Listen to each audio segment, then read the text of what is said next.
জৌলুসনেই প্রায় ২০০ বছরের পুরনো চামড়ার হাট মৌলভীবাজার সদর উপজেলার বালিকান্দি গ্রামের। কোরবানির ঈদ ঘনিয়ে এলেও বালিকান্দি বাজার জুড়ে বিরাজ করছে নীরবতা। ব্যবসায়ীদের মধ্যে নেই আগের সেই উৎসাহ কিংবা প্রস্তুতি।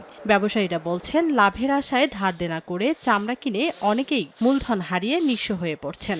এমনকি লবণের উচ্চ মূল্য সহ নানা সংকটে দিশেহারা ব্যবসায়ীরা। লসমস খাইয়া মনে হয় একেবারে নিঃস্ব হয়ে গেছি, ফতর বিকারি হয়ে গেছি। বছর বছর কুরবানি এলে লস হয় মানে সরকার যে রেট দেয় এই রেট আমরা পাই না। আমার মনে হলো বাণিজ্য মন্ত্রণালয় তো এটার তদারকি করা দরকার, যে এটা কিসের জন্য এত নিচে দিয়ে যাচ্ছে। চামড়াটা যে মূল্য সরকার দিছে তার চেয়ে যদি কম বেশি করিও বেচা যায় তো আমরা চামড়া নিতে আগ্রহী থাকবো, সমস্যা নাই। করোনা বা যে কোনো ভাইরাসের এগেইনস্টে ফাইট মানি ব্যাকট্রলের লেফট রাইট। সুষ্ঠুভাবে চামড়া সংরক্ষণ এবং ন্যায্য মূল্য পেতে প্রশাসনের নজরদারির কথা জানান জেলা প্রশাসক। চামড়া সংরক্ষণের জন্য আমরা ইতিমধ্যেই সংশ্লিষ্ট সকলকে নিয়ে সভা করেছি, যাতে করে একটা চামড়া সংরক্ষণ সুষ্ঠুভাবে হয়। প্রাণী সম্পদ বিভাগের তথ্য মতে চলতি বছর জেলায় কোরবানি ঈদ উপলক্ষে প্রায় ৭৪,৪৮৪টি গবাদি পশু প্রস্তুত করা হয়েছে।